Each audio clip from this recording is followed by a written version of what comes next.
Hello and welcome. This is Lyron with the Fantasy Academy. Today I'm going to be going through some content tomorrow.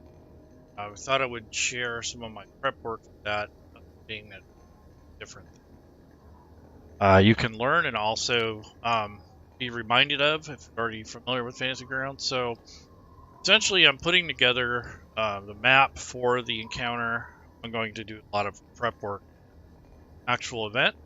So what I'm going to be doing is double checking everything and making sure I got all the NPCs built. So these are the NPCs that I had built the other day. I don't think I streamed that, but I have been showing how to use a parsing tool. So I have NPCs that came from the D&D Beyond freebie if you are a D&D Beyond user. And one of the things that I did was I built all the NPCs using the content on the actual website. And I'll go over that a little bit more Friday. But essentially, I have all the NPCs here. I even have the owlbear in case I want to use that. And then there are some of the other NPCs. And I have a token, NPC token here that I'm going to be using on a big map. So what I've done with this is on this particular party map token, I can link all of the players to that so that I can basically keep a running tally on who the party. So I would drag these NPCs onto the other tab for this map party token NPC. That's all it is. It's just basically just a token, but I can put it on the combat tracker and I can use it to keep organized and just to see how everything is going to be utilized in the show. So I got Holga here. All I'm doing right now is just dragging the NPCs onto the back sheet of this other NPC, which is just the party movement. Let's see, we've got Simon on there. Sophina gonna be on.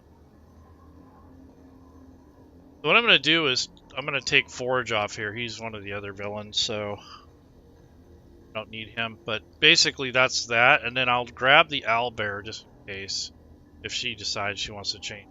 So all this is going to do is just give me the ability to keep track of the party on a larger map. So when I pull up the combat tracker, I want to make sure that this is on there. So yeah, I'm going to go ahead and hit menu, delete. Okay, so let's take that. Okay, so what I want to do is I'm kind of preparing for combat, but also, you know, the relationship of the party and all that kind of stuff. So I'm going to put this token on here, and this token is actually a friendly, and in fact, it is going to be basically a friendly NPC.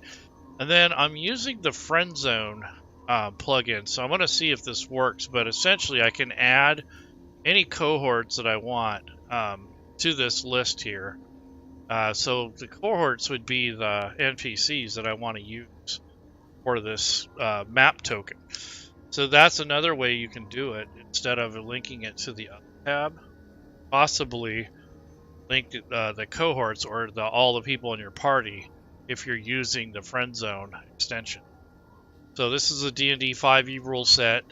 The friend zone allows you to give control of certain cohorts or NPCs to a player. And I want to see if this actually will work with players being attached instead of just animals and companions. So I'm going to go to the NPCs and open this up, and I'm going to put these guys on the back here. Yeah, so they'll work. You can link them here. So let's see. Edgin, Olga, just in case, the owlbear, Simon, the sorcerer, Sophina. No, we don't want to put her on. She's actually a bad guy. And Zenek. So those are the cohorts that are on here that I put on there. So if you were going to give this control to a player, they would be able to control all these NPCs. So that's a way you can potentially make a small little squad of individuals that someone can control. Now, that's a lot of work on a player. I wouldn't recommend that for a new. But nonetheless, this party token is on the combat tracker, and if I had a map, which I do, so if I go to images, and I'm going to go to counters. I'm going to go to images, and anything that's been modified, or I put a map on it, or a grid on the map. I want to make sure I got this selected to, here it is, Honor Amongst Thieves. And then if I come down here, I can look to see which ones I want to use. There's a couple Neverwinter maps. There's a clean one, and there's one with labels. I'm going to use the one with labels. I think that's the most useful in this case.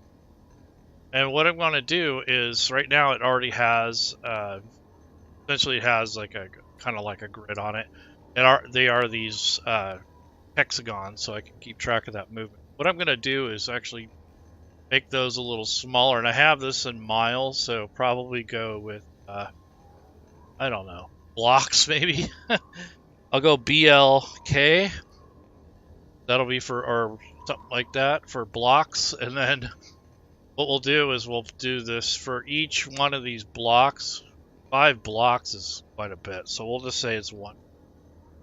And then size of these things up here are going to be half the size, so I'm going to go with 100. And that makes these little hexes a little bit smaller. Then I want to go and add color to it so I can actually see what's going on with it. So kind of yellow, so it'll kind of stand out, and then up the opacity a little bit. That way we can see what's going on. Then you got all these numbered things here. And where the adventure is going, or the little skirmish I'm going to put together, is over here by the docks. So anywhere from 7, 8, 4, 9, and 10. So 7 is the Beach Leviathan, which I might use that area. Then there's 8 is the Driftwood Tavern. That may be a good starting point. Number 4 is the Moon Mask Tavern. And then we have, let's see, Carmaloon Trade House and Hall of Justice. So probably going to do it across the bay here. So yeah, I'll use this area here. This is where the ship is going to be. So what I'm going to do is have Sophina, the red wizard that you see in the previews for the movie, she's going to be on board that ship and raise an army of undead, a small group of undead, and challenge the NPCs to a battle. So we'll see how that turns out. But I'm going to set that up today. So right now, I'm just going to bookmark this actual map and clean the label up a little bit. So I'm going to say map, labels, and put map in front of this. And then I want to right click and share it, because people, if anyone came on the table, I can share the map with them even before they start doing anything, but that's just a formality. And then I'm just going to put Neverwinter for the title over here on the right. So what this is going to do is just kind of give them a basic title instead of giving away the entire thing. Then I want to go ahead and lock it. Don't need really line of sight or anything like that. So one of these squares is a block, essentially, or one of these hexes. So now what I'm going to do is take and grab the NPC token and put it where I want it to start. So this would be the starting location for the NPCs, or in this case, the players. And I can use the arrow keys and move this around. If I have it selected, use the arrow keys, I could surround the map. That's kind of why I just put a grid on it. It wasn't necessarily to keep track of space, but just kind of have a scale to move in. And then these circles correspond to the map key.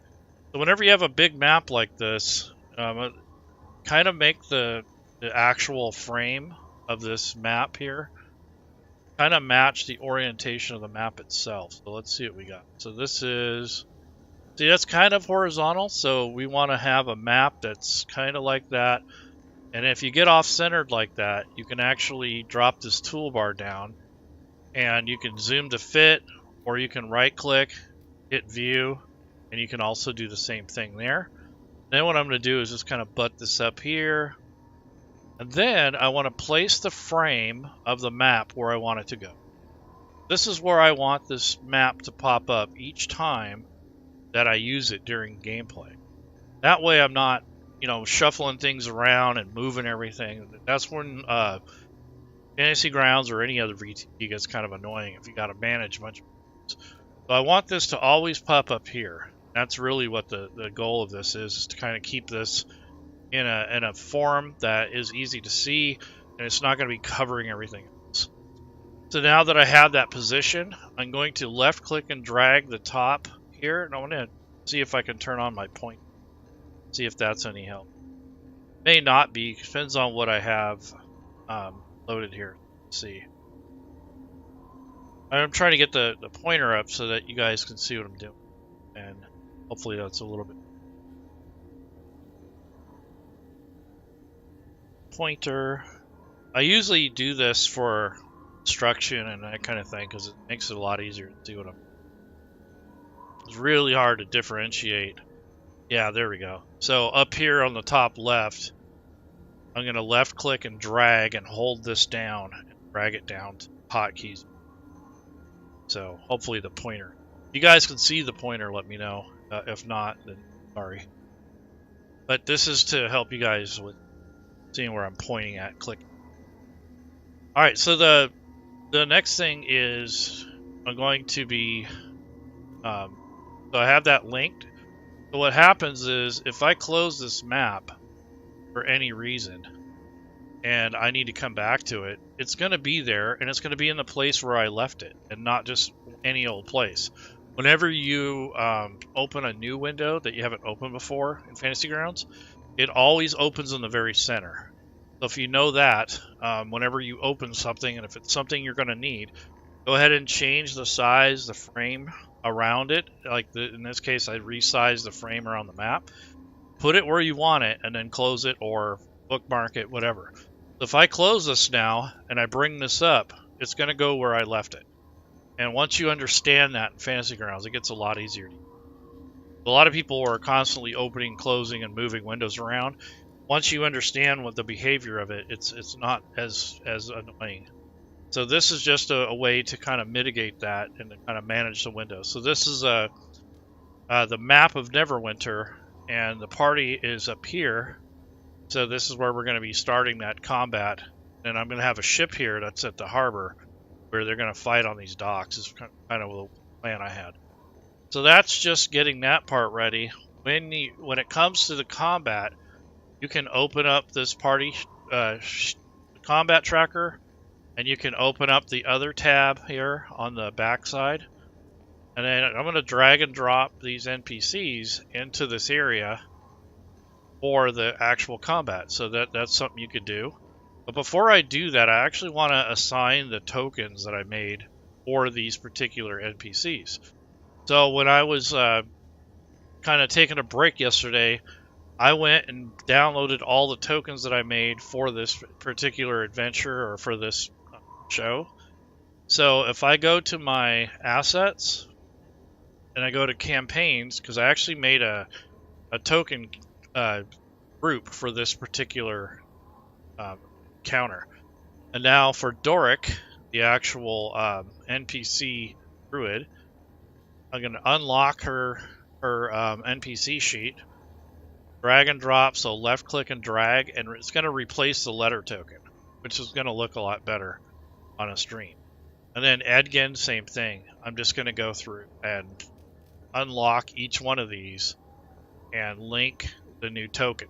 Now, if you can't unlock it, it's likely that you need to make a copy of it, and you do that by re-dragging the NPC back into the NPC window, and it will make a copy. And at that point, you can click this lock, and it will unlock it.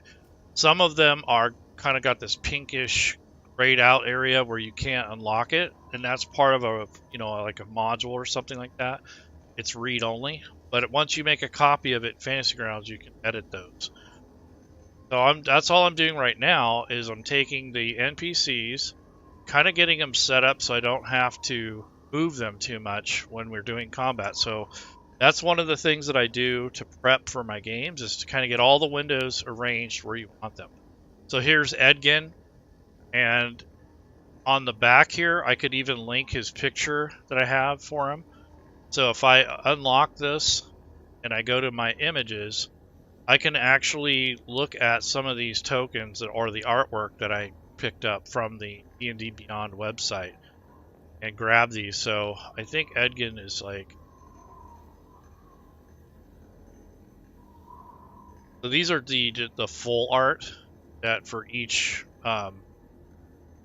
character in the movie. So here's Edgin here. So I might change this. And this is something you would probably want to do before you import the images. I was kind of lazy, so I just went ahead and did this.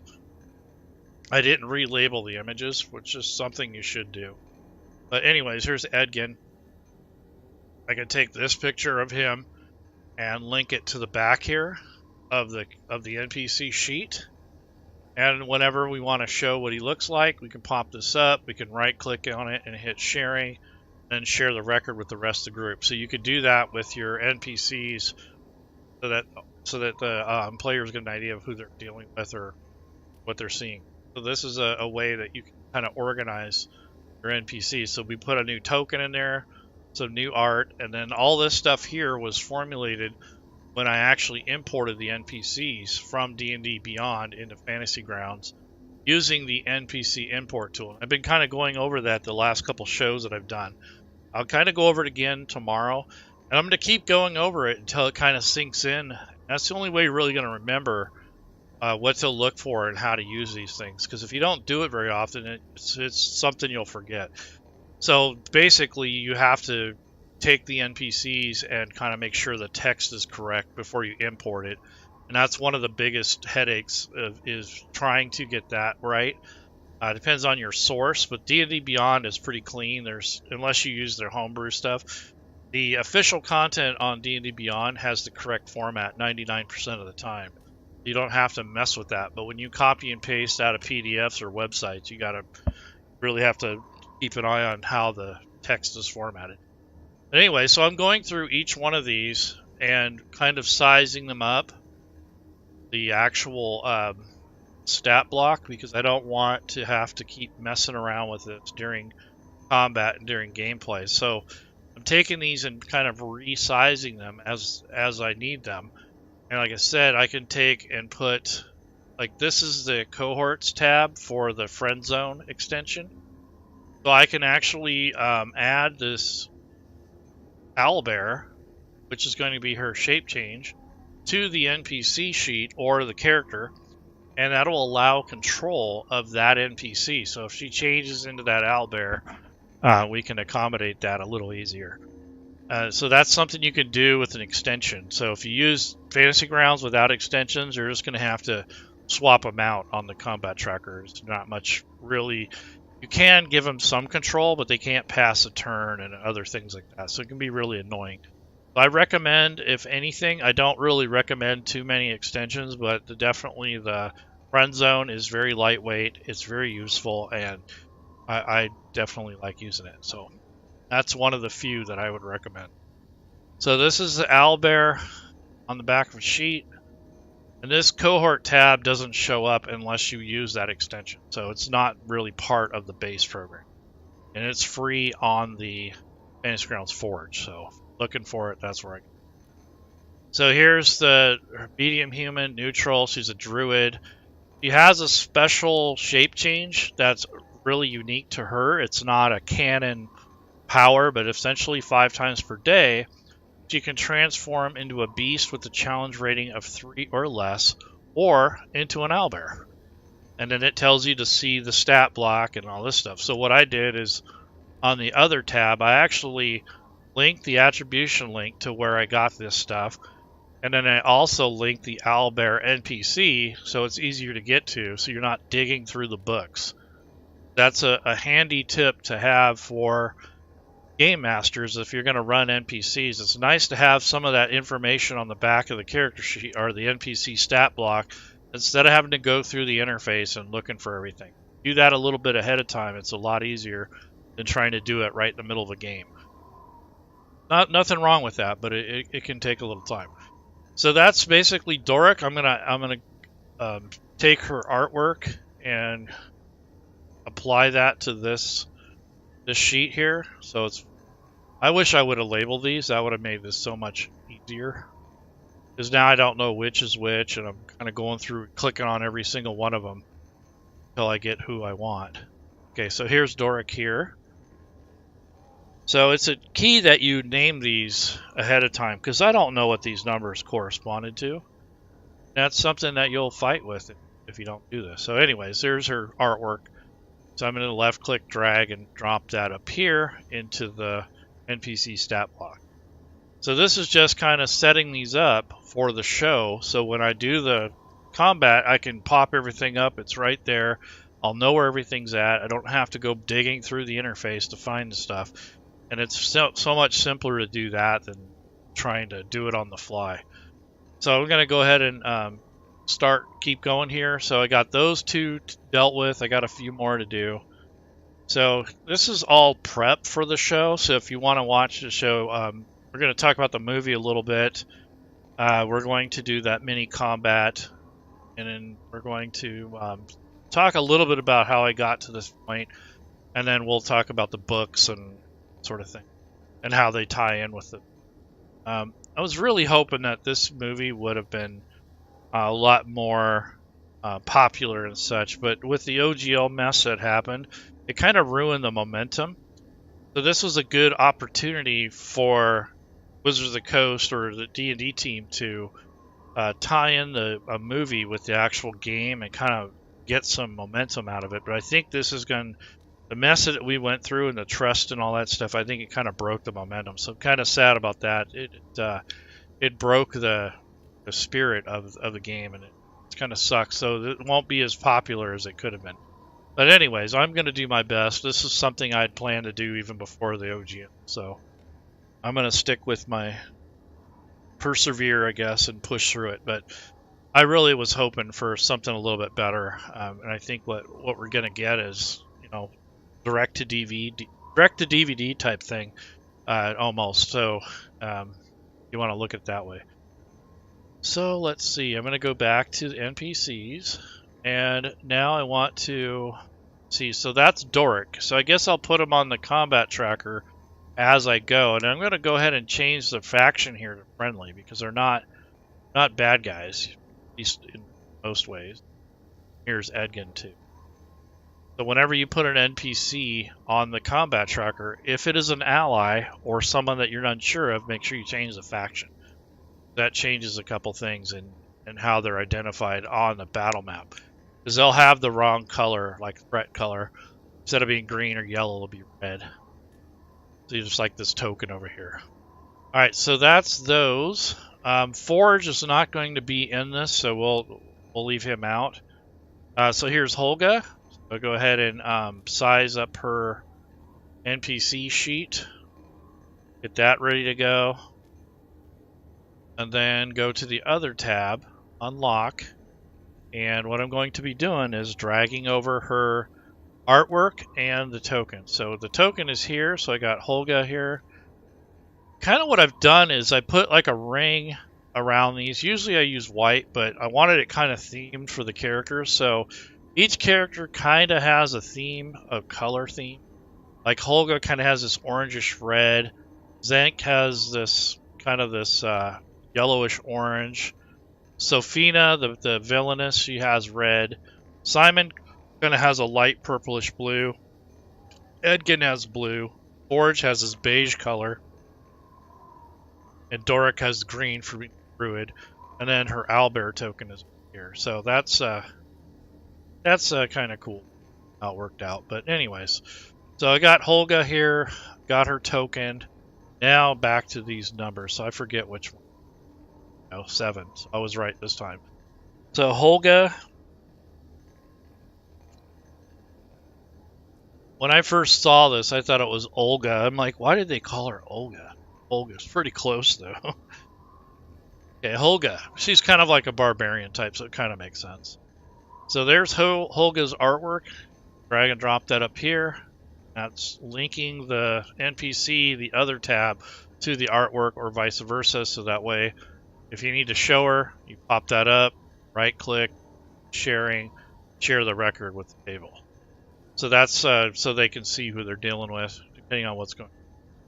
And now I'm going to lock the character sheet, drag and drop onto the combat tracker, and then change the faction to friendly. And that's how you kind of manage these as you go. So these are just, I have the party token on here just so I can show that during the stream. And then I have all of the different NPCs that I'm working. So that's Holga. So I'm going to do the owlbear because I think that we'll end up probably using it in the combat anyways. So I already have the owlbear kind of set up for the token wise, but on the other tab, do I have a... Yeah, so there's the artwork for it. So that's ready to go. And then I'll go ahead and put this on the combat tracker. I'll leave it hidden, and I'll put it as a neutral just to give it a little differentiation. And then I won't have these... I won't have all of these things visible. I'll have this one hidden. And I'll even unidentify it. So this is unidentified creature. So what that does is it kind of filters out and separates this from the rest. I don't normally put these on the combat tracker unless they're participating, but for the show and for sake of time, I'm going to go ahead and do that. So that's basically the owlbear. Let's see, what else do we have? Let's see. We got Simon. So let's get Simon going. I'm going to close the Neverwinter map for now. And I'm going to Simon.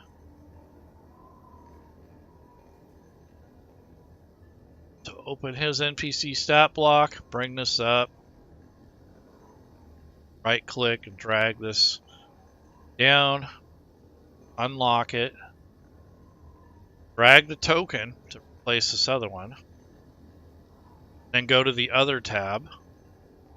I'm going to create a space in between there and then go down and find Simon's token here. So, find it. Simon, where are you? Okay, so I think it was 8 or 9. This is what I was saying. When you don't label these things, and if you're in the middle of play, this would really suck. So make sure you do that before you import the images. It really helps speed up your process when you do. So here's Simon, and I said I'm going to take his artwork and actual NPC. That's that, and so we already got the token taken care of. Now I'll drag him to the combat tracker and change his token to friendly.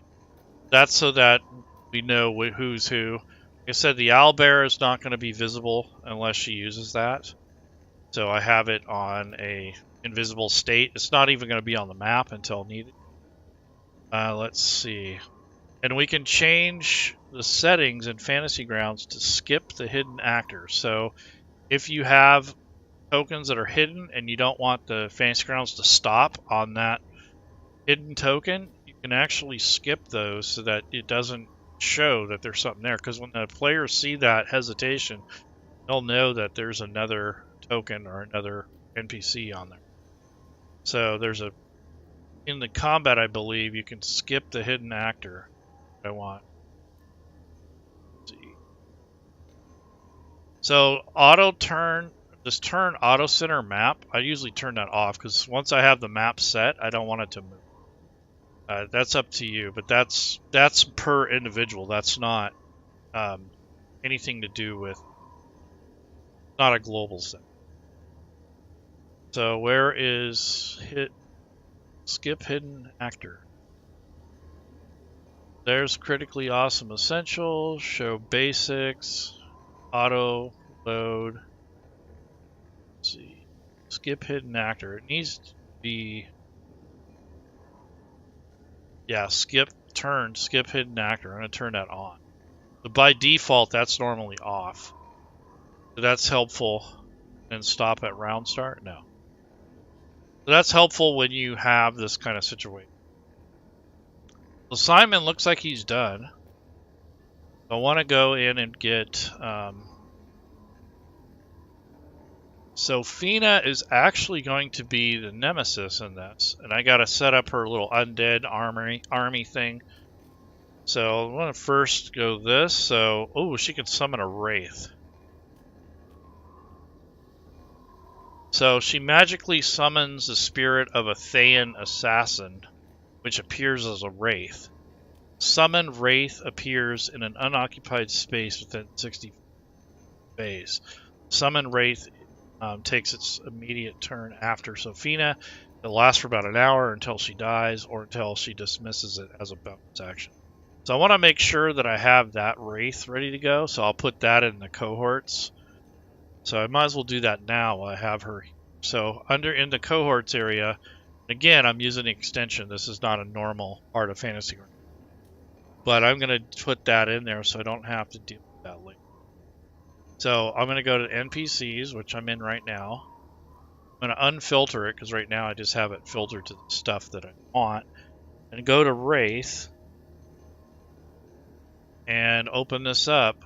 And this is the undead she can summon. So I'm going to put that in her cohorts area. And I'll make it a lot easier to get to that. So that's going to be there. And once I know that, it's so much simpler trying to dig that out.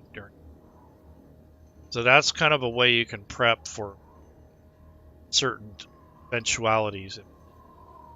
That's why it's good to look over the stat blocks. It kind of sucks when you got surprises. So on the other tab, I'm going to go ahead and also replace her token. Instead of a letter S, I'll use that red token made for her. And then back to hunting through these again. Wow, I wish I would have named these properly. But it is starting to narrow down. So Sophina. So she's a red wizard of Thay. She's one of the villains in the movie. And change that. Sophina. And again, I got the artwork from the D&D Beyond website. And all the stuff that I'm doing is going to be just for myself. I'm not going to be distributing any. So that's that. So that takes care of Sophina. And now I need to put her on the combat tracker. So in this case, I'm going to leave hers as an enemy. Because she's one of the nemesis in the... These guys all have pretty high hit points. I mean, they're hero level. Like, 100 plus type thing.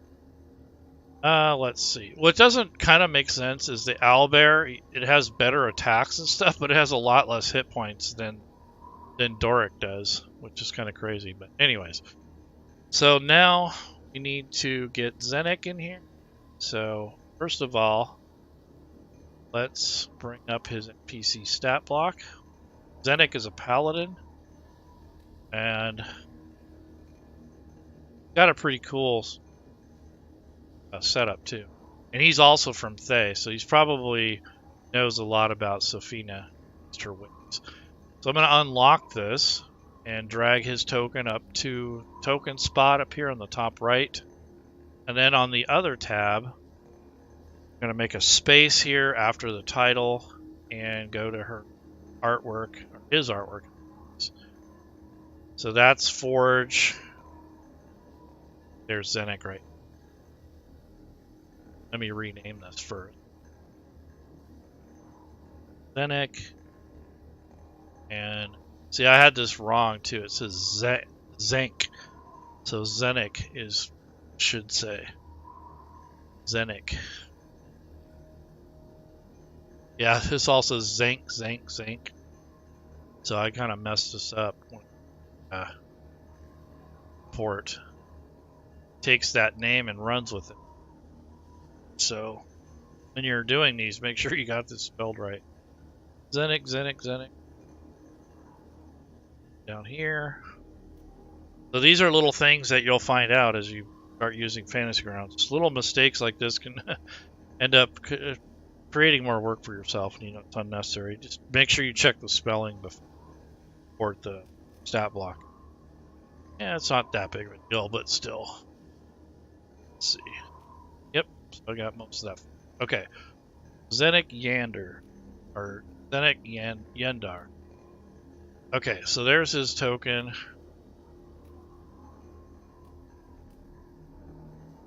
And the artwork. That here. Sheet to the back. So that's essentially how you can update your NPCs. Like I said, you can make a copy of an existing one. You can use your own tokens. You don't have to necessarily update it here. If it's an encounter, you can update it at the encounter level. But in this case, I'm just going to use my own custom ones. These are all custom NPCs from the movie.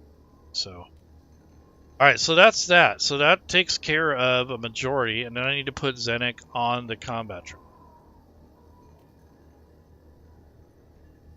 And then I need to change his status to friendly. There we go. So that is how you update your NPCs if you're going to. I made that look simple, but I actually imported everything and then I did it in pieces. So I did all the art. I made the artwork, or I cut up all the tokens, and then I started working in Fantasy Grounds, and then I imported the image. Now I'm just associating the image.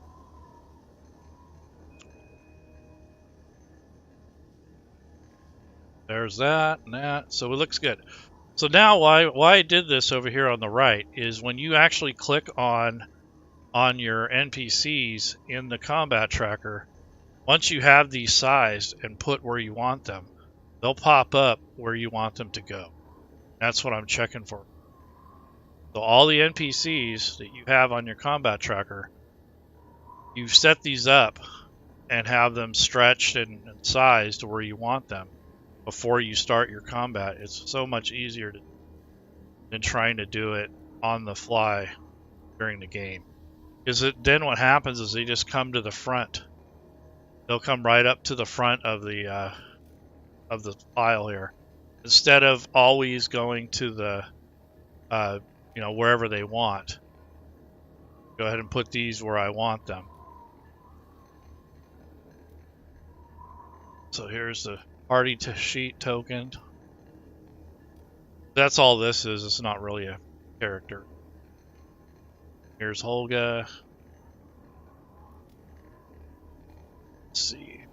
Gorik. Zenik. Edgin. Unidentified creature is the owlbear. Sophina.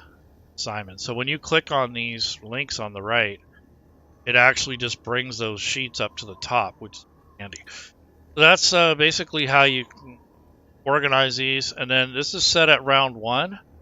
So I just click up here and that selects Simon as the person who's going first. Looks like all their initiatives are kind of similar.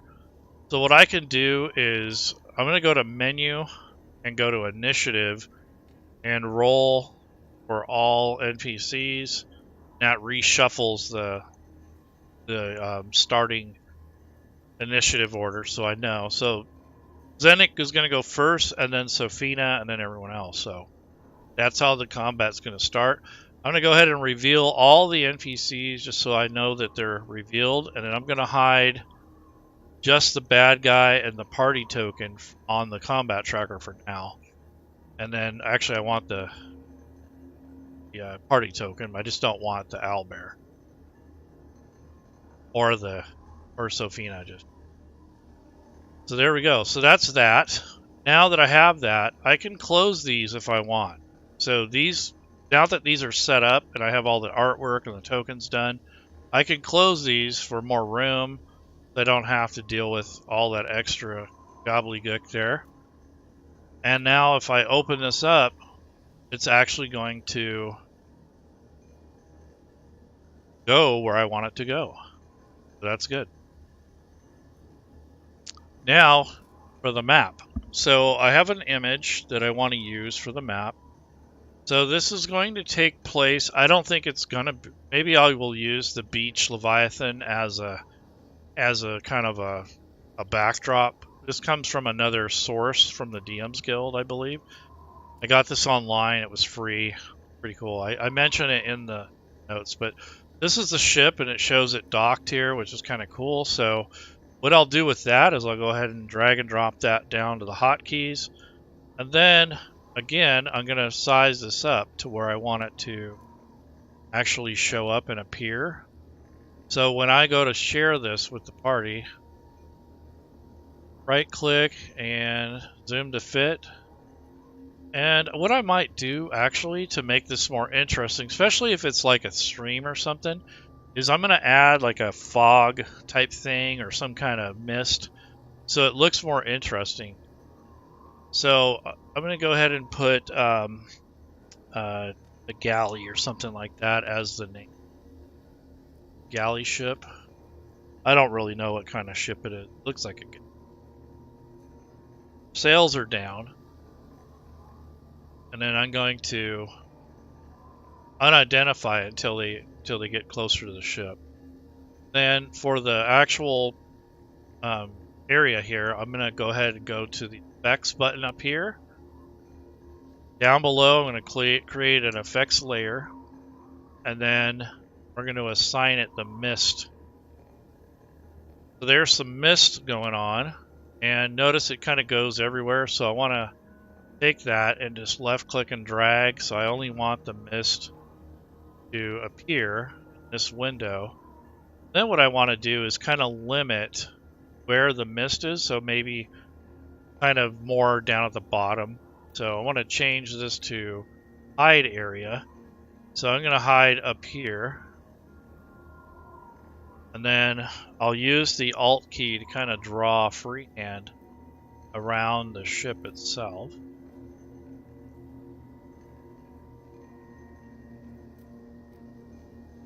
And then what you can do to kind of help that so it doesn't look as obvious is you can blur this in so it kind of has more of a blend to it, so you're not just, doesn't look as crazy. And then I'm going to turn the speed down quite a bit.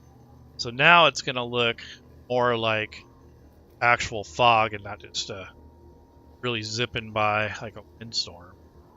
Then I'm going to turn the fog down just a little. So that helps give that a little bit more flavor again. Best way to put it. And if I wanted to, if I had the asset, which I could grab Sophina's picture and put it here. But what I think I'm going to do is I'm going to use some undead.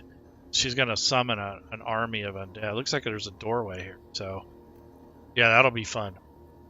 Okay, so that's just going to be a picture that I shared during the show. But it also gives more immersion to the encounter.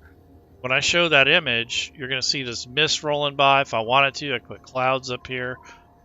Let's do that. So instead of just having this mist up here, now I'll put in some slow-moving clouds, and they'll be underneath this layer once I get it on here. So I'm going to go ahead and add another layer, and this one will be under the mist layer because I don't want it to go over the top of it. And then I'm going to go to clouds.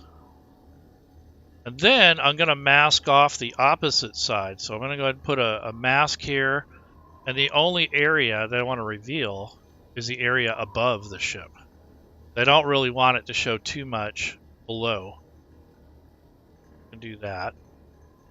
I don't mind if it overlaps a little bit. I want to basically... So I'm going to get a majority of this by left-clicking and dragging. So that's a majority of where the clouds are going to be.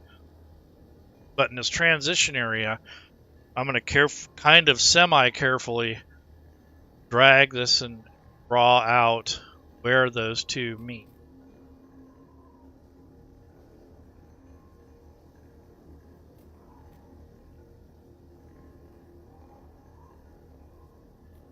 And now what I'll do is I'll blend that so that it kind of blends in with the clouds that are there. And then I can adjust. Speed is kind of matches, so that's kind of... I can turn down the clouds a little bit, so it's not quite as crazy. Offset the shadows a little bit. I'll increase the shadows so that it kind of gives us that allure of... And go.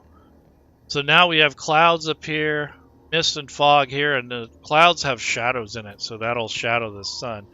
I kind of want to turn it down just a little. It's going to...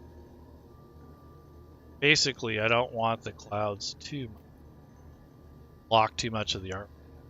That's kind of cool. So that's a way to kind of embellish the picture, make it look more interesting. Now when I'm done, I'll lock all these. And then if you want to organize these two as weather or clouds or something, you can put them in a folder. But I only have 3 things here, so it's not a big deal. So now that I have that all dealt with, I want to resize the window. About like that at the most. I'm going to go ahead and lock it. Kind of resize it. I'm going to right click, go to zoom to fit. Kind of narrow this out. And this is where the final location is going to be. And then what I'll do is this Neverwinter map, the actual image. So I have it up here. What I will do is I will link this image to the map. That way, when I need this picture, it's handy right there. So when we get to that location, I can pop it up. When the time is right, I can share it and be done with it. That is that. So that's where those 2 images are going to be. And now the map. So let me go to images and let's take a look at the... This is not the map. Okay, those are probably the docks or, side things. Okay, here's the beach Leviathan. So that's the picture that I just dealt with. Okay, it looks like a map here. A night map, which is what I want. And a day map. So I want to use the night map. That's going to be more in themed with the picture and when the heroes go investigate the strange ship that has come aboard here. So, okay, so what we have here, it looks like they've taken and did a multi-level thing here. So what I will do is do the line of sight for these and not much else. I mean, it's not going to take that long to do. Just really needs basic, like a basic line of sight type thing. Looks like there's a table out here. Stairs, spiral staircase. Looks like there's a hatch here that goes down into this area. Is that a toilet? Oh, that's a concealed area. Closet. Okay, so now this is where things get interesting. So the first things first is I want to put a grid on here. So I'm going to start with grid, and I'm just going to turn it on and see where we're at. So I think this is closer to 100 or 70, so I'll try 70 first. And another thing I want to look at is where does it line up out here? So that may not be... Yeah, so that's a little small. So let's go with 140 because that's the size for using it on Roll20. So let's try 100, see how that goes. So I don't know the actual scale, so that's why I'm having trouble with it. Yep, so that's closer.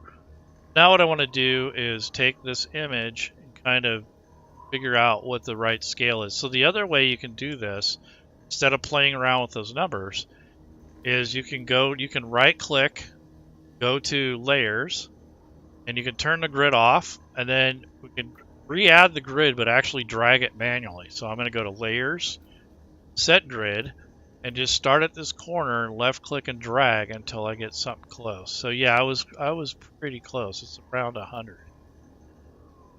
Yeah, it's exactly 100. It just wasn't quite on as far as the grid goes. And now you can move the grid using these arrows here, so that will kind of line that up a little better. There we go. So that's close enough.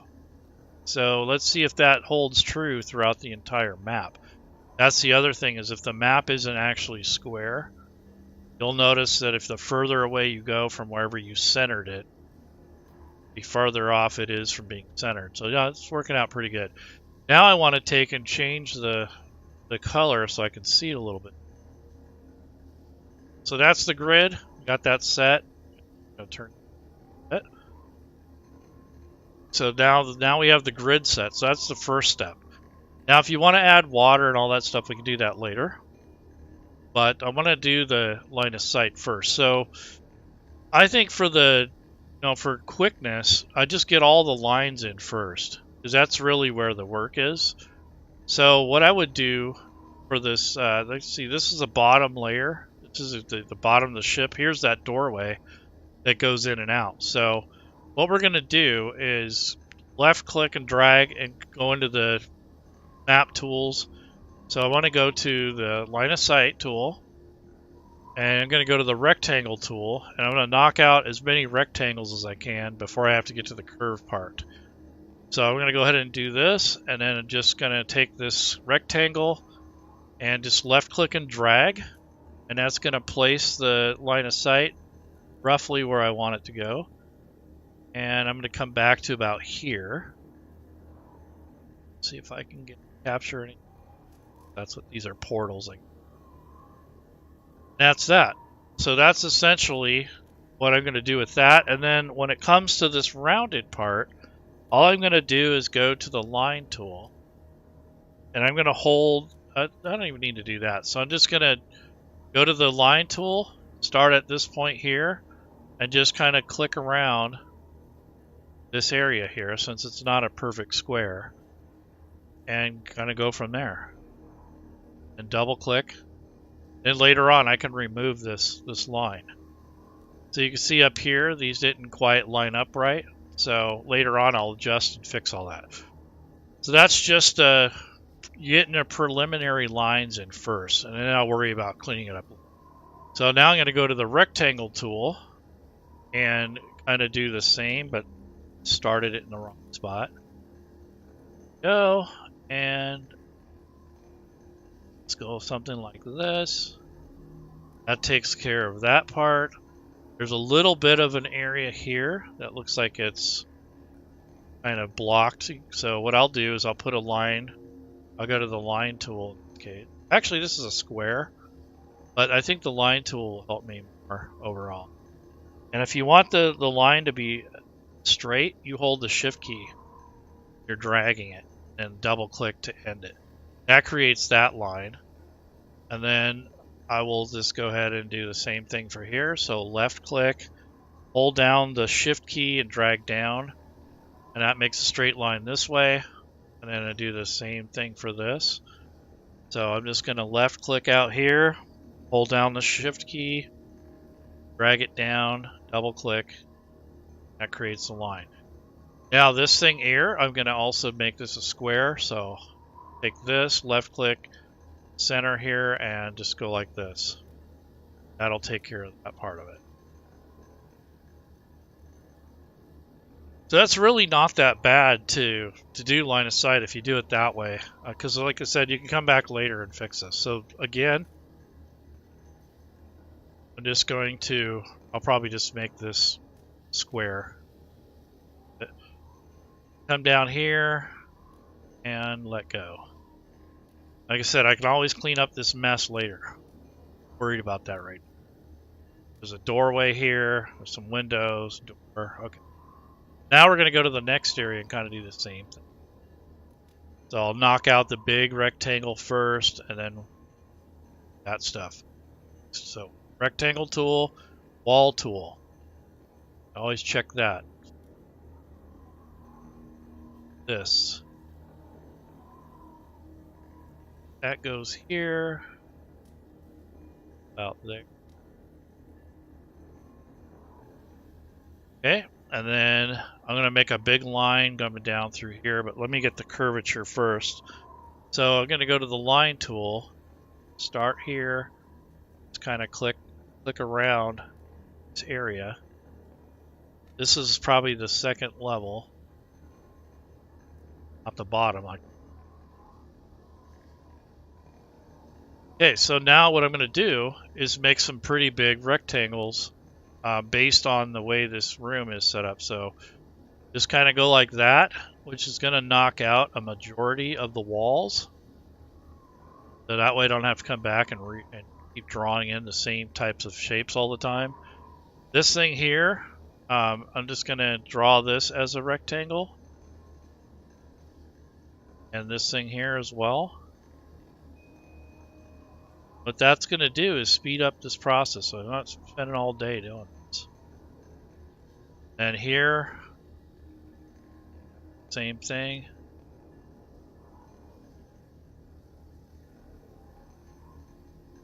And for these individual rooms, I'll just make lines for them. That won't be. So again, I'll go to the line tool, holding down the shift key, just left click and drag and double click, left click and drag, double click. This is going to make this so much quicker than trying to draw in individual lines. So again, just hold down the left shift key. Start it outside of the line here. Just drag down, double click. What this does is it makes the line straight and not constantly repeating yourself and having to do these things over and over. Kind of streamlines that a little. So again, it's going to come down here and double click.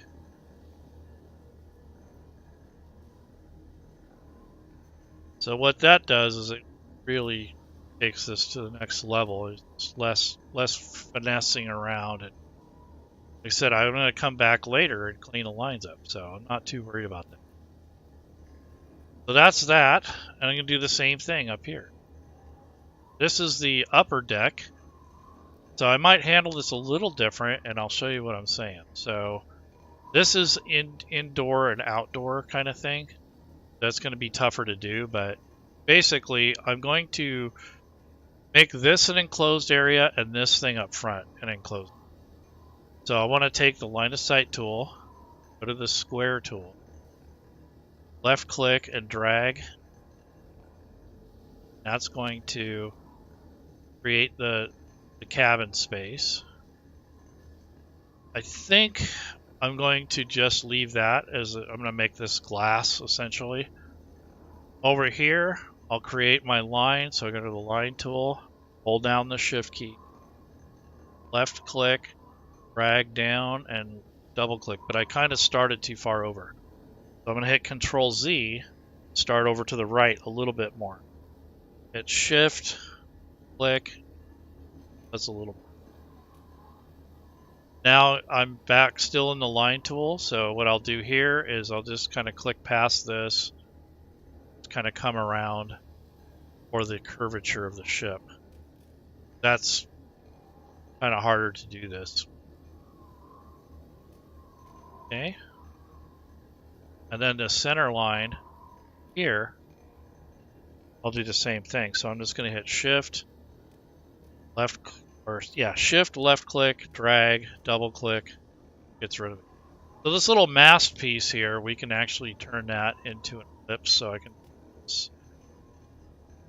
actually I'll do it over here.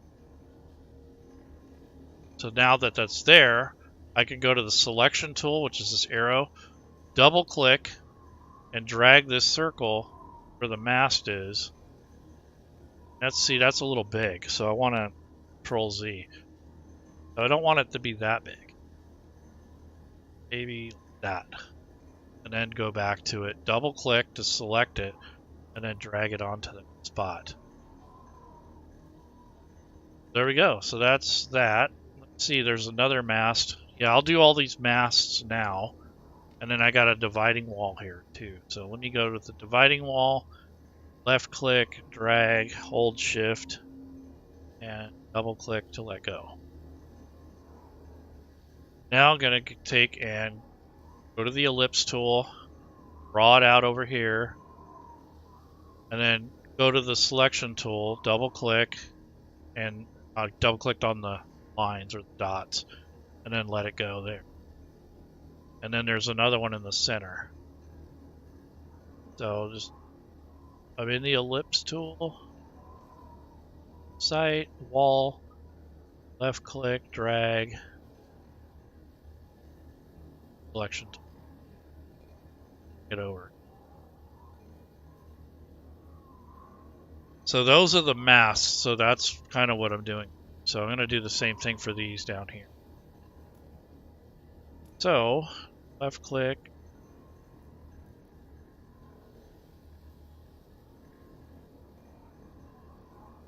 That there. Little big, but it's not a big deal. And go to this ellipse tool again. Left click and drag. And then select it by double clicking on one of the dots. Dragging this in place. Same thing with this one over here. Ellipse tool, left click and drag, roughly the size you want. Then go to the selection tool, double click on any one of these points, and then left click in the middle, hold your mouse button down. That's how you move shapes and stuff and lines. Double click on it, it'll select all the little points in there. If you only want to do a segment, you only single click on a line and then hit delete. That will get rid of that once you've clicked on this. See, it'll just take that segment. If you double click, it'll take the whole line. Gotta be careful with that. So now moving on to this very bottom. So here's a mask with a table around it. So left click and drag. It's gonna just left click and drag and then.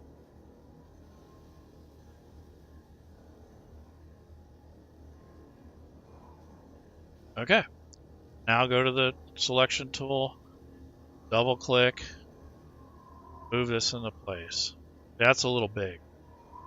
So you can fix that, but if I double click this and hit delete, that'll get rid of it, and then I'll just go back and read it.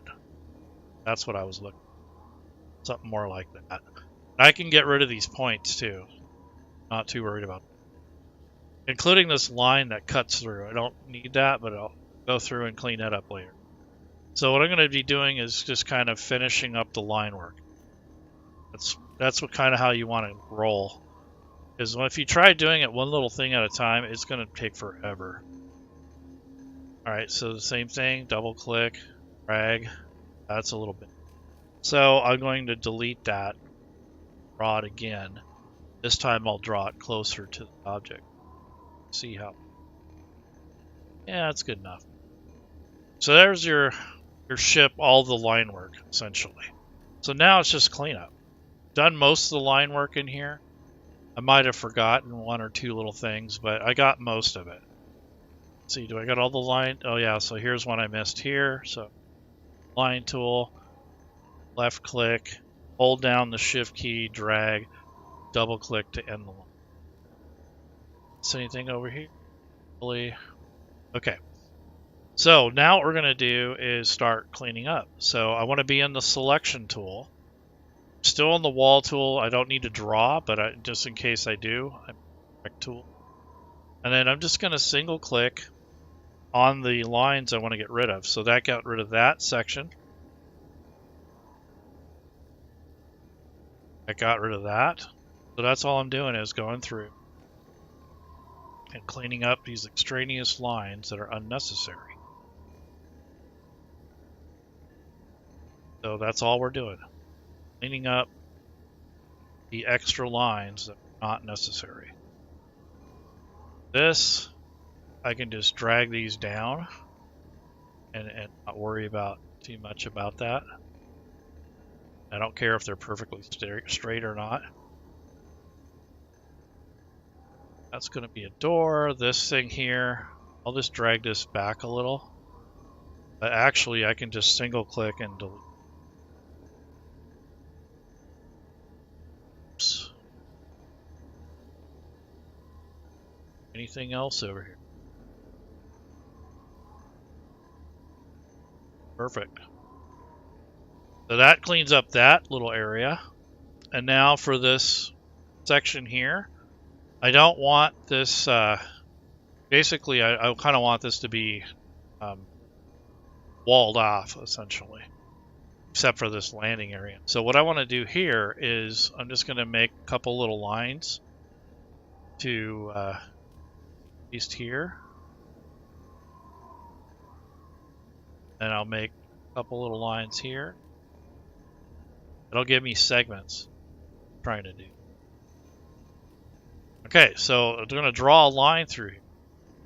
And all that's going to do is provide me with a way to remove the center lines. If I double click on any of these 3 points, it's going to select this entire segment here. I'm going to hit delete, and then single click, hit delete on that, and then just little tails over here, delete those. There's your cutout. As you see, I'm going to do that same thing down here, but I want to check these. See, this is not connected, so I'm going to left click and drag this there so it's connected. And that's what you want. And if you need to move points around a little, you can. So I move that in just a hair. This in just a hair. Kind of clean up your lines if you need to. I don't think it's 100% necessary for this, but I kind of want the map to look. So this is an extra line that I don't need, and I'm going to butt this one up with that. So that way, more cohesive, and looks like I got most of the line work done here. I have to put the windows and the doors in, but I'm going to do that at the end. So I'm going to get rid of this segment here. So what I'm going to do is draw a line through it. Here, here. And then I'm going to do the same thing I did earlier. So just double click on this point, hit delete, delete this single point, double click to select this whole line, hit delete, and then single click on this middle point. That deletes the segment, and then these little ears here, I can just single click, delete those. And then if I don't like that little line there, it's not going to hurt anything, but I can do the same thing. I can just kind of double click and then go to the pointer tool or the selection tool. So that gets rid of your extraneous lines. You add a line to remove a line. Kind of counterproductive, it seems, but that's how it works. There's the restroom, the commode, the most important building in here, or the most important room. Okay, so essentially that's how you can make this kind of go a little quicker, is you just kind of go through, make your lines, and then trim off anything that's excessive or unnecessary. Like these things here, we don't need that. Doesn't actually click and get rid of that. Like everything's good there. Actually move this point. Should fix that for the most part.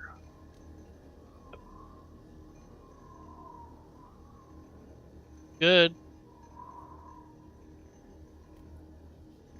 And anything else? Yeah, so here's some extraneous lines here. So this is where I got a little sloppy, so I'll just take this line, extend it up,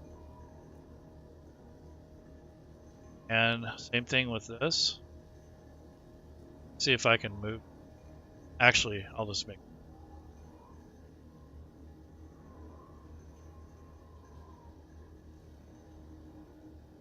Okay, so what I'm going to do is use the existing lines, but clean this up too. So I don't need this.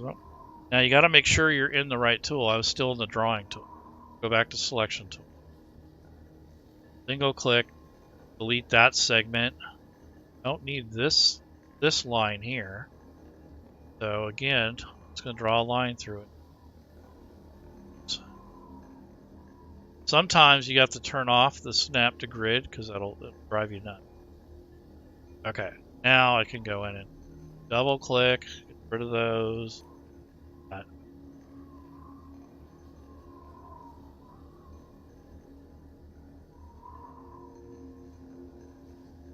Okay, so if you want to get rid of an extraneous point, you just single click on it and then go up here and remove selected points. That's how you get rid of extra points. So this has a double line through it, so we don't want this at all. These two lines on the other side of that pillar or the mast. So left click, drag another line, and go to this single click, and in the selection tool, just click on these spots here. That'll get rid of these extraneous. Don't need. And I'll do the same thing. I'm going to draw a line through here. Selection tool, double click, hit delete, single click, delete, and then clear those. If you want to move any of the points around, do so at this time. So I'm a little bit, not too much. It's not that critical.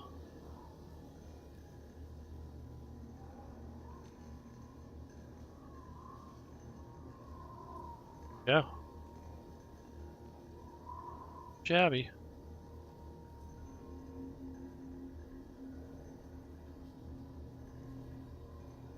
Alright, so that's that. And I got this extraneous line here. So what I'm going to do is just click on this point and delete. That gets rid of that extra line there where it got kind of sloppy. And then just delete the tails. And if you don't want these extra points in here, you can delete this or not. Depends on, but I want to get rid of this line anyway. So this is the in between the door. So I just want to double click, make that line there, and take the selection tool, double click on these. That'll select these 3 points.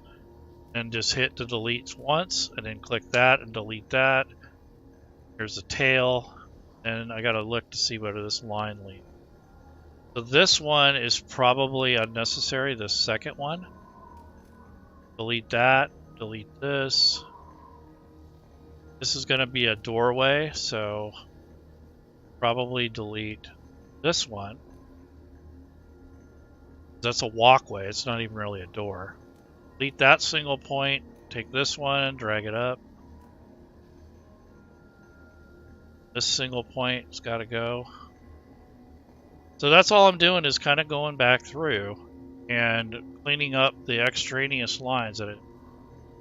So again, click this, go to delete. Then this vertex here, this line, I don't need this anymore. So just single click, delete. Single click, delete, and then center. These will be doors, so those will get cut out automatically. So this one I kind of goofed up on a little bit, so bring that in a little bit. Actually, I'll just draw a new line. So left click, hold down the shift key. Now I'm just gonna left click and drag. It's gonna get rid of this extra line. Unnecessary. And then this point, I'll get rid of that. And left click, delete, single click that point and delete. So this is a door, this is a door. So here's an unnecessary line here. So take this, drag it, double click, and then go back to the selection tool. Double click to select all 3 lines in here.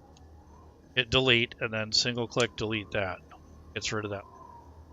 So you can insert if you have to. So here's the point where I should have connected these together. So I'll do that now. So I'll go back to the line tool, left click, and just double click down here on this line. As you can see, made an extra point in there, which I don't need.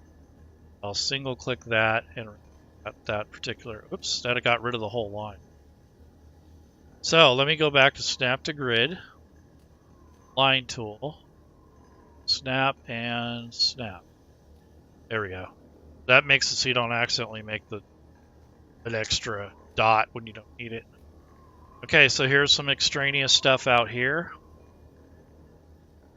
So I want to get rid of those, so back to the line tool, double click there. So I made that line, and then it's going to double click on this thing here. Go to delete, then delete this corner. Single point, so we don't need anymore. What I want to do with this is it'll let me drag it up here. It's not going to let me. I drag this down. You know what? I might just leave that. It's probably not worth the effort. But if I had to, I can go like this. I can go to snap to grid, double click there, then go back and create a line. between this and this, and then again double click. It's to double select all that, and then single click on these. That's how you clean these up. Is you make more lines to clean the lines. It's kind of crazy. Anyway, so that's most of that part.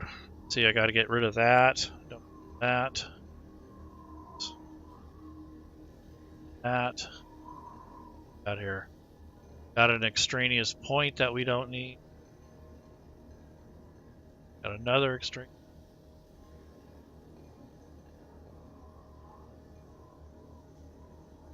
Oops.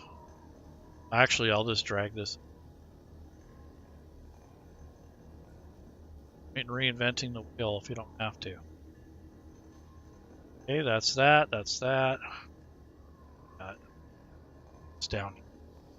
Okay, so this is extraneous, so we don't.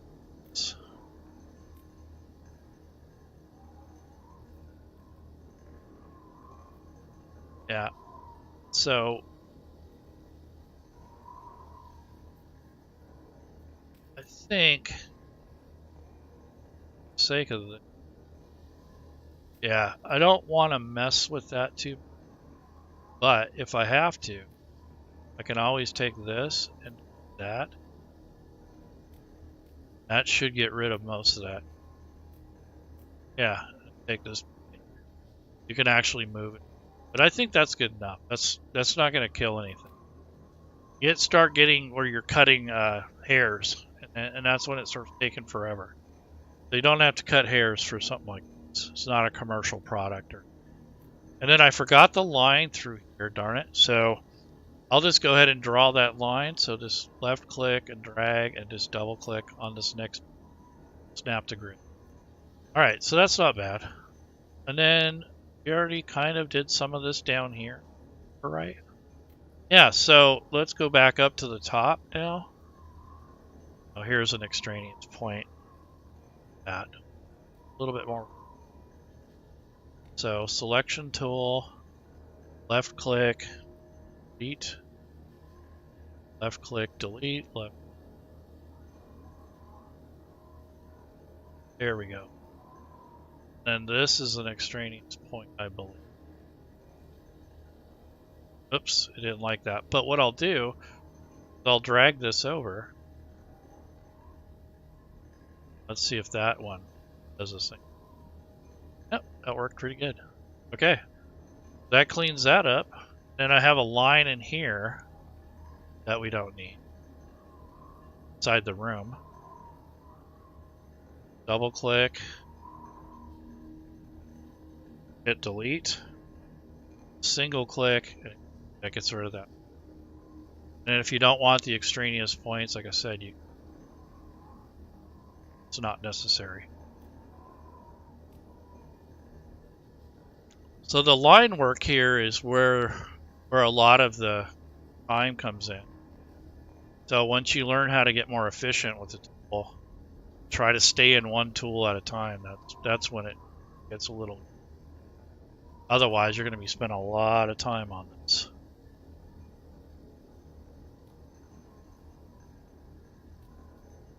That took care of that. So not too bad. I think I got most of it. Yeah. Looks pretty good. Not too bad. Then up here, there's a little bit. So here, go to left click and drag. Delete. Delete. Get rid of this extraneous line in here by adding more lines, which kind of makes sense, but that's how it works. Going in and double clicking. Single click on the last line. Double click, it'll get rid of them. This looks like a staircase thing. It goes up above. So we do that. This is okay for now. And I need to fix this one.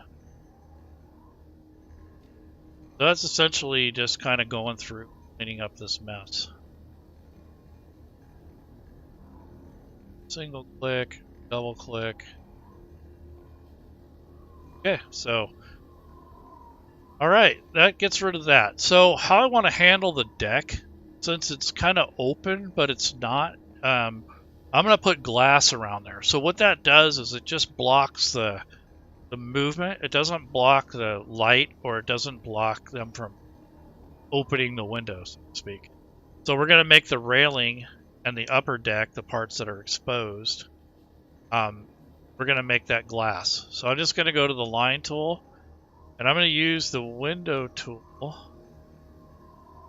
and then I'm just going to left click and double click on these points here, and just kind of come through, make this a big glass area. I'm going to do the same thing with the railing. So just left click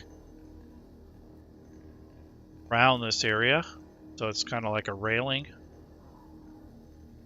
And that prevents them from moving through there, but it doesn't stop the vision, or you don't have to do much else to it, which is nice because it's a pain in the butt if you have to keep managing that. And then these are windows, so I can go ahead and go to the rectangle tool. I guess I'll start working on all the windows since there's a ton of them.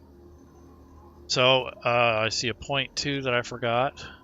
So let me selection tool.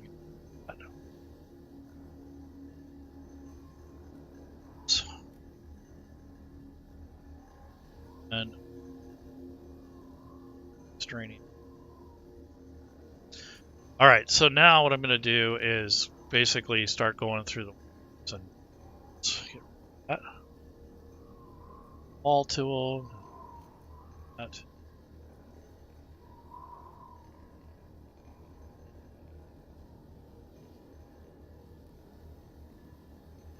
All right, so that's cleaned up.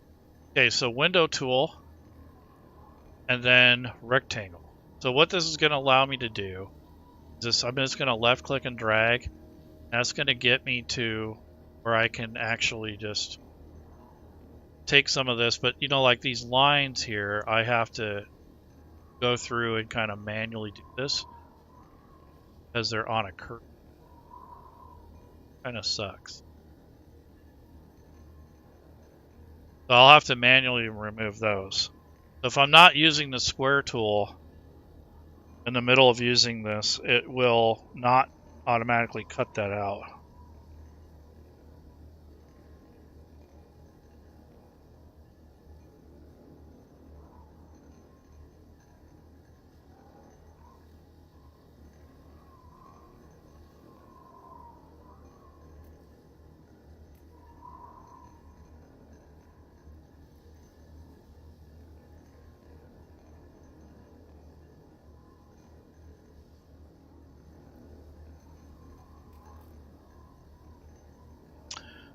So I want to go through and start making the windows. So I'm in the line tool.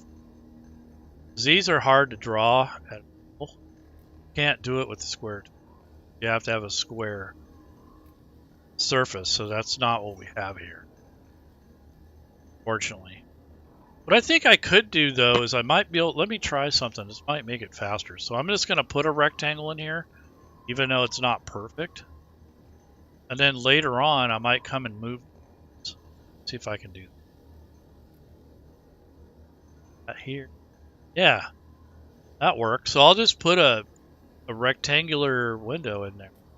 And then later on, I'll come back and clean. That'll be good. Yeah, that's a lot easier than trying to... Yeah, I'll do that next time.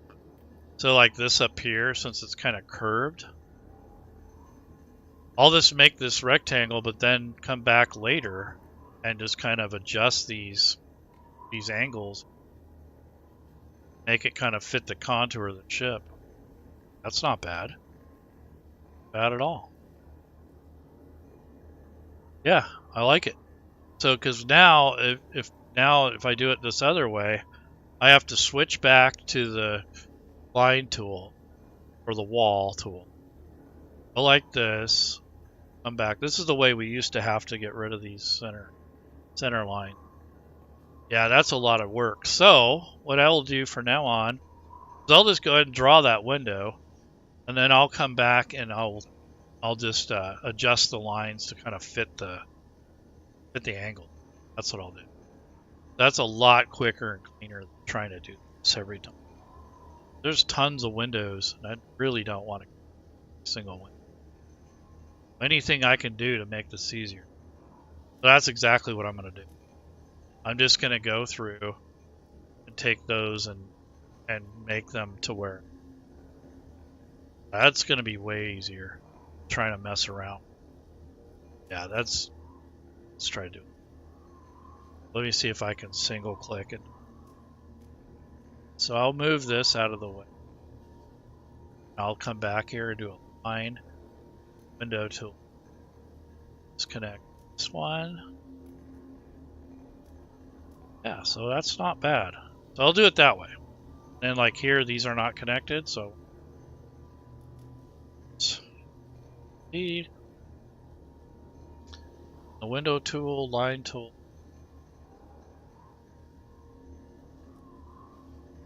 Check the one. That one's connected. Any other windows be aware of? Yep. Up here, this your castle thing. So these are all windows except for this is probably window. How do you get up here? Yeah, so that's a door right here. Okay, let's see. So this is just going to be rectangle tool and window tool.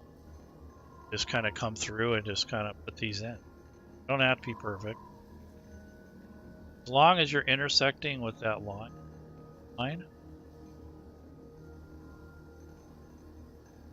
Like I said, it automatically removes that if you can keep this square. You can use the rectangle tool and the drawing is a rectangle. It'll automatically remove that out. If you have to freehand it like I was trying to do earlier, it's a lot of tedious work. Okay, so that's the windows for this top part. This is the mast castle or whatever you want to call it, the rear castle. And then down here, it's a whole shebang of windows. So and just draw these in. Said they don't have to be perfectly. Just as long as you get them roughly.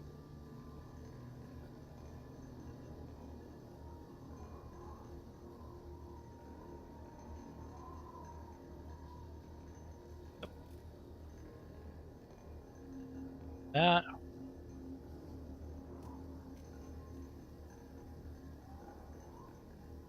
Some more windows. I see that ladder. I didn't see that before. Windows that look outside onto the deck area. This is. I don't know what this is. Like a deck or something? I don't know. It's kind of weird. Let's see. It's like a area where you can go sunbathing and swimming and stuff. So this is what I was talking about, this curvature. So what I'm going to do is just make this square happen. Then later, I'll just come back and I'll draw, just kind of work that out. So same thing with this. So just going to draw a square in here and then come back and fix the lines later. This is really off. I want to fix it's not even close. So this one, I am going to take a little extra work.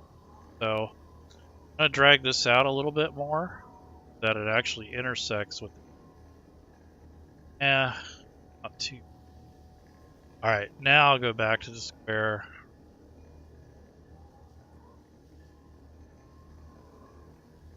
And same thing with this, kind of go like that. That way I got room to. These ones I don't have to work. They're square. It's when you got circular rooms and parapets and castles and stuff where you have that problem. I got all the windows, it looks like. Yep. Window. Door. This must be a concealed area. So I'll make that kind of like a secret. Okay, so one more area with windows. So this upper front part is probably partially submerged. Have windows down by the bar. Wow, they got a full-on bar down. That is crazy. I mean, it's stocked. They got wine, they got alcohol. This is definitely someone who's got some wealth, so it makes sense that she'd be on this boat. Sophina. She's going to be on this boat with a couple of minions and some undead.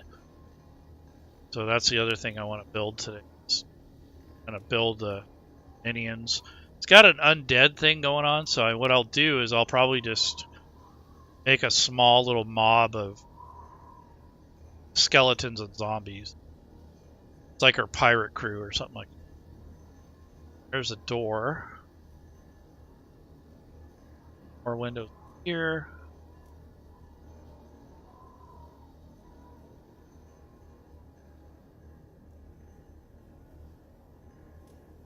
Pretty cool.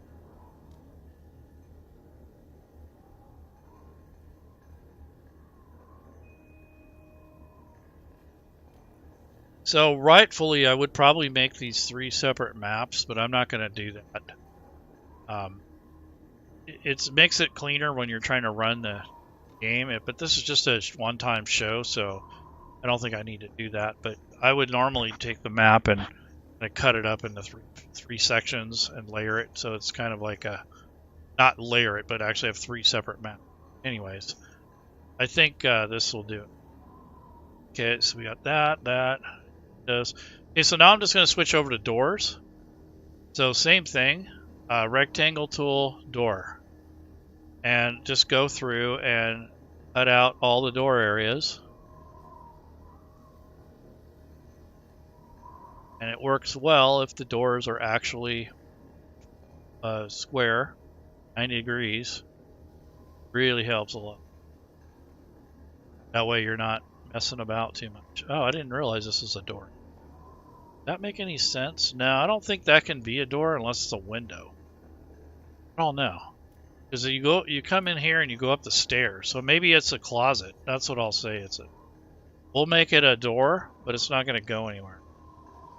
It's just a closet. A storage area. It's underneath the stairs. Maybe that's where they store all the special booze. All right, so that's pretty much the majority of the doors down here. Oh, I don't. It's main. That's how you get in and out of the boat. You swim.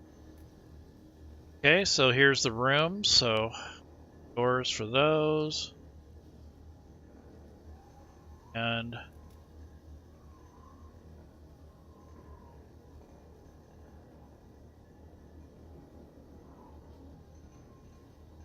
got a door over here.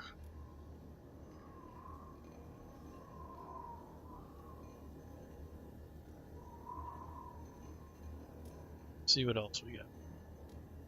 Yep. So here's. That's all we're doing right now is dealing with.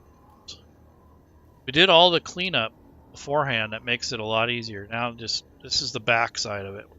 Shouldn't take as long to do. I think I was going to make this a secret door. Leave that. And I just found an extraneous line. Actually, no, that's the doorway.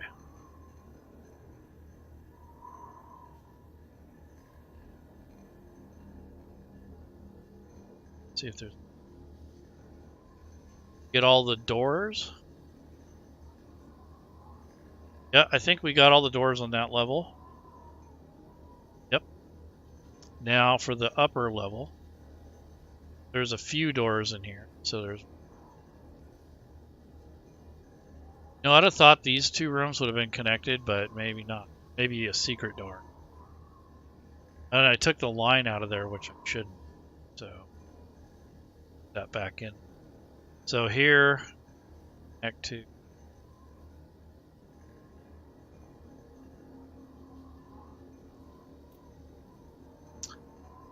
Okay, got that. Go back to the door tool. Square.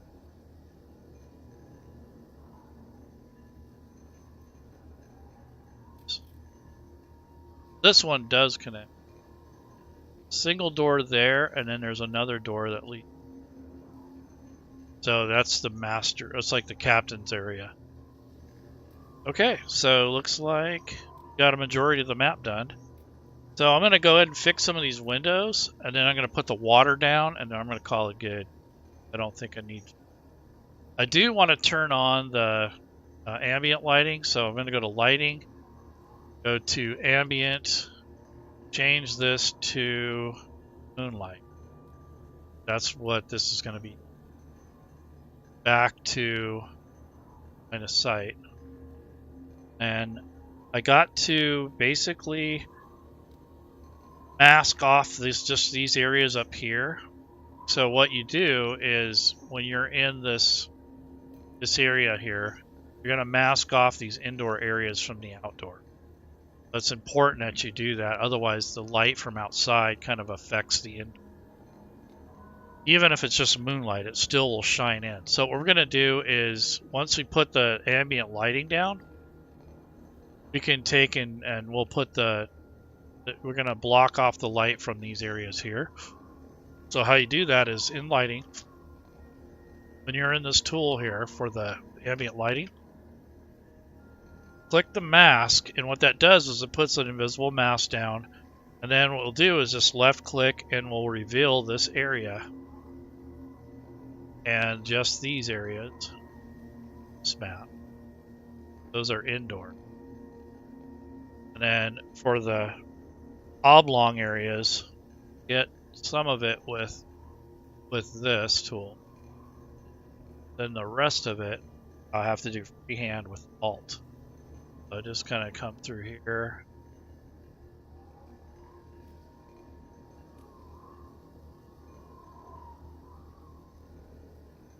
And what that's going to do, I'm going to turn this on, is it will mask off the areas from the ambient lighting.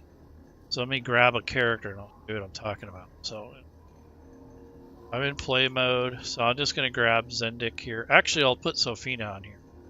That makes more sense to have her up. Okay, so essentially, when I have Sophina, I'm going to give her a torch or a lantern. So if I go to the effects area under effects, and I'm going to drag a lantern. Okay, so essentially this is her token. She moves around. This is kind of what it's a year.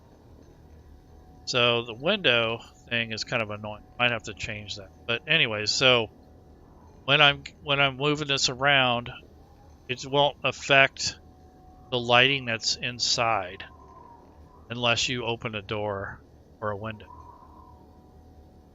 And if you don't do that, what happens is that the lighting from the outdoors will be shining down on the actual building itself. And, I'll go back to lighting. I'm going to turn off the line of sight for right now. I don't want that affecting what I'm doing. And I'm going back to the lighting tool, back to the ambient lighting. Still have the mask on, so I want to mask off this area here. So what is that called? Reveal cover. I'm going to hide this area here,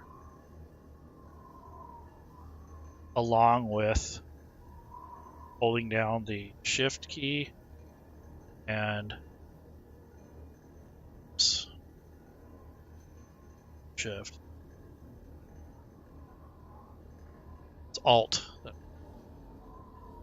I get a majority of it knocked out there.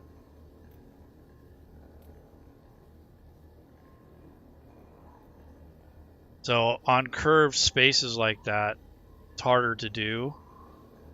You have to kind of manually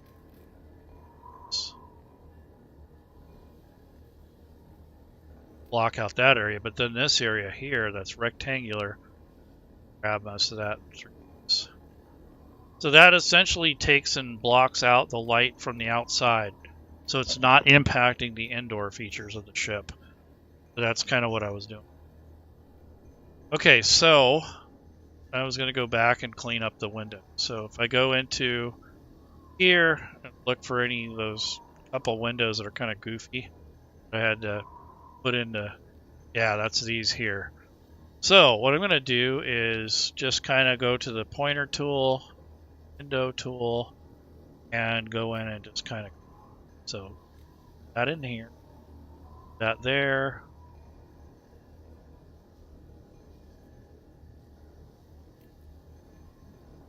That going back to me. I'll just leave it. About that little itty bitty details, not gonna make a difference. And then here, same thing. Kind of move this here, that, move that there, this, off on that for a sec, down, and that and there. That's pretty cool. Not as bad as trying to go through, reinvent the wheel. So I'm going to do the same thing up here. This over here. This over here. Oops, I don't want that.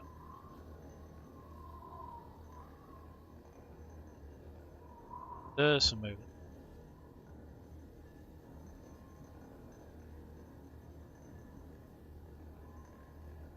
it. Close enough. Bad. And this thing here. And if you don't want it to grab and pull, you can always turn off the magnetic snap, because then you'll have more control over it if you want to do some fine tuning. Otherwise, it might just grab it and pull it, yank it over. It can be a... You have to turn off the snap to grid for a bit, making your adjustments. Right, so that's not bad. So I got all those. Those are the most annoying things, actually, those windows. All right, so that's pretty much it. So I'm going to test this out. So figure out how I want to do this. So what I might do is put some portals in here so I can warp between the areas. So that way I don't have to... I might do that later tonight. I might come in here and put portals in here and link them. Because I don't know if I want to actually have to move everything over to a map if they go inside. So I think I'll just leave her on the bottom of the ship. So I'm going to go back and turn on the line of sight. So back here, turn on all this stuff. Grab her token. Bring her out here. Hold the shift key so I can move her through walls. And then the main part of the ship down here.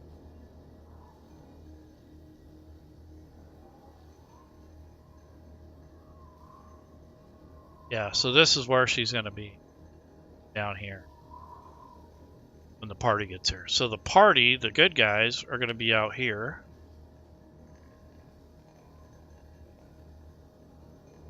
So it looks like... Oh, I don't have them on them. This is just a party token. I don't need that on this map.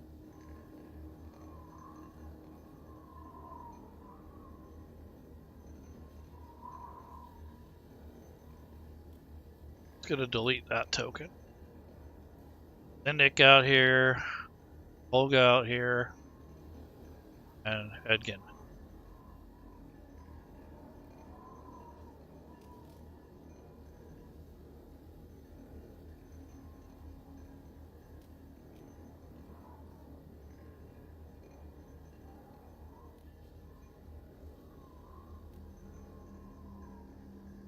Like, uh-oh, looks like we got trouble. Okay, so that's essentially just kind of a setup thing for the combat. So when it comes to combat, they'll kind of be in range, and I can decide like how I want to play this out. But essentially, she's gonna take and bring out her little minions. So I'm gonna do that now. So Safina is probably has some kind of spells that she has. So I'm gonna take a look at that. So I'm gonna move the map actually where I want it to be. So I want it quite that big. Don't need that anymore. I'm gonna right click, zoom to fit. Oh, zoom to fit. So this is where I want this to be, roughly. Start the game. She's gonna be back here in her boat, and there's a secret hatch here. So she probably drops down through that hatch. She has a lantern right now. So I'm going to take a look at her stat block. She has a meteor swarm, so she's going to need that to for kind of a Hail Mary. She can do it once per day. Swarm of meteors. She has a necrotic strike, so that's kind of her go-to. Then she has Mage Hand, Message, Prestidigitation, Bestow Curse, Bigby's Hand, Dimension Door, Mage Armor, Odiluk's Resilient Sphere, and Thunderwave. And then she has Evard's Black Tentacles, Finger of Death, and Time Stop. So that's pretty powerful. So what I'm going to do is take a look at her offense here. Special equipment. So she has a magic robe that grants her a +2 to AC and +1 to saving throw, included above. So it's already included in her armor class. So she should have a 17 with mage armor. So that's what I'm going to do. Hey, thanks, Drake. So that's essentially that. And then summon Wraith. So I have that on her cohort sheet. So if she summons the Wraith, I can bring that out and put it on the combat tracker. So that she'll probably do that like towards the beginning. Give her some breathing room, and then she'll start doing the rest of the stuff. So she has this effect of mage armor, so I could put that on her. So maybe I'll do that now. That'd be something she would do right away.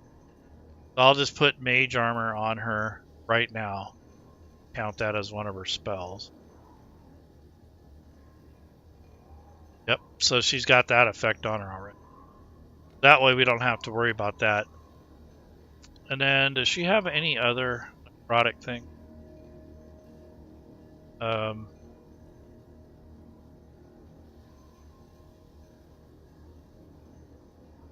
So she's going to have some undead minions. She kind of has that kind of flavor to it. But I don't see anything here, but maybe it was a spell that she had cast earlier. Because she's got that once per day Wraith. Pretty powerful. But I want to have a small little group of skeletons and a small little group of zombies. So what I'll do is like 2 zombies, 4 skeletons or something like that. So on her sheet, I'll make a little encounter, and then if she needs it, she'll bring those out. Or maybe I'll just have it as a separate encounter. So I will go to encounters, and then I'm going to make my own category. This is going to be called Honor Among Thieves.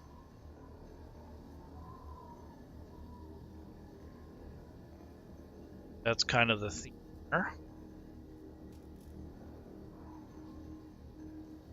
Then what I want to do is see Honor Among Thieves. And what I want to do is take and create the encounter. So this is just the raw basic setup.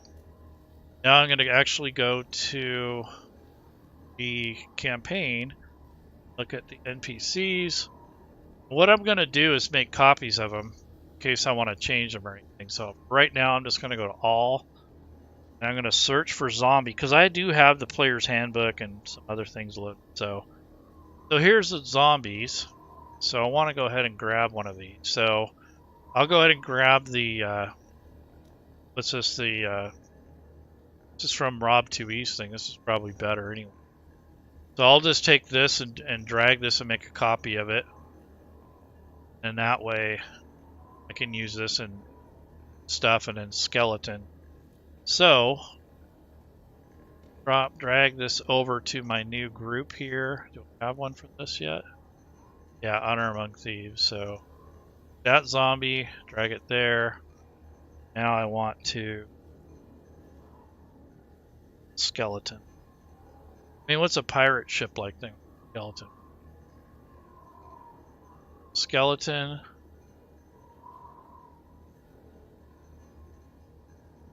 Yep, so skeleton. Make a copy. Take this, drag it to group. Honor Among Thieves. Drag and drop that up there. Yeah. So now I have my own copies of them and stuff in case I want to mess with them later. Okay, so skeleton zombie. Okay, so what we're going to do here for this encounter is drag the zombie here and the skeleton. And what I'm going to do is change the quantity to 4 and then 2 for that. And I'll refresh this. See, that's not even that powerful. So I'll go with 5 skeletons and maybe 6 actually. 6 skeletons. Let's see if that does it. Yeah, it's still kind of a weak encounter, but what I'm planning on is it's got enough in her arsenal where she can hang.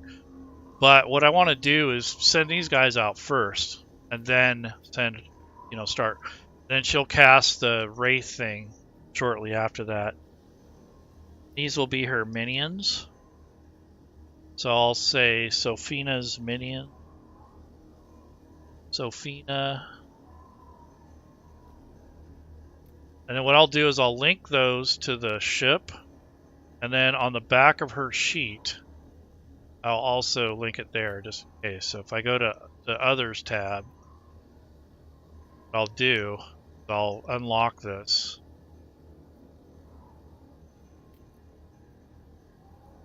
Shift all this down. Take that header again, and I'll just say minions. And take that encounter. And also link it to the back of the sheet, just in case. That way, if you need it, it's there, not looking for it. I got it linked in 2 places. I got it linked on the map, and I've got it linked. Wow, I always forget. Yeah, I hear you. I forget it too, and that's why I did it now, because I didn't want to forget it. So easy to do, and that effect is right there. All you have to do is drag it over to the token. But you got to remember it kind of counts as one of their spells, so that's the other thing, is kind of mental note that they can't cast that indefinitely. So that helps her armor class, and then she has a thing of basically it has like a magic item that gives her +1 on save. So I got to create I think I have an extension. Yeah, automatic mage armor. Yeah, might as well. Yeah, that sounds about right. That's how the community is. It's like they need an extension for everything instead of doing it themselves. Yeah, I'm kind of against that, but I understand it too at the same time. But I'm getting this set up for tomorrow night because we're going to run a little combat, and I don't want to be digging around for this shit in the middle of the show. So, yep. All right, so Sophina is ready to go. And the party kind of is. So they're on here. Games at the same time get a blurry. Yeah. Oh.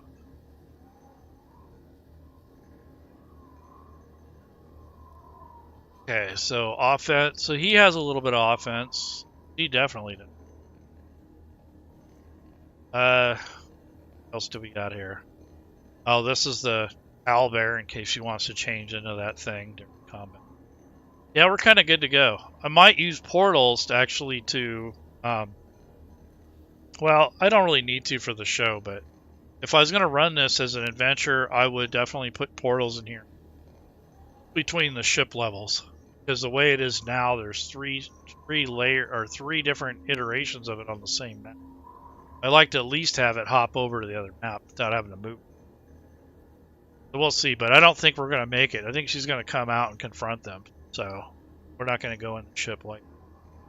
All right, so that's it, guys. I think I've rambled enough. It's been a good hour and a half or so. So I went through a lot of stuff. We went through a little bit about NPCs, set up the encounter, set up the map, did some art where we took the tokens and the artwork and linked it to the NPCs. So I did some of this work the other day. So if you were watching the other day, I was doing this as well. So I'm all ready to go. So all that prep probably would have taken me a lot less time if I wasn't explaining it and such. But I got most of it done, so I'm pretty happy. I'm ready to go for tomorrow. We'll talk a little bit about the movie, and we'll talk a little bit about the NPCs and D&D Beyond crud and all that stuff. So hopefully it'll be a fun show, and I'm hoping to inspire people to want to use Fantasy Grounds anyways. Even if you don't use D&D At least you can see what Fantasy Grounds is capable of. But at any rate, folks, take care. See you tomorrow. I believe it's at 1:30 p.m. Pacific time, so is that around 3:30, 4:30 Eastern time, 4:30 Eastern. So take care, folks. Have a good week. Looks like tomorrow's Friday, which is cool. All right, then. I'm going to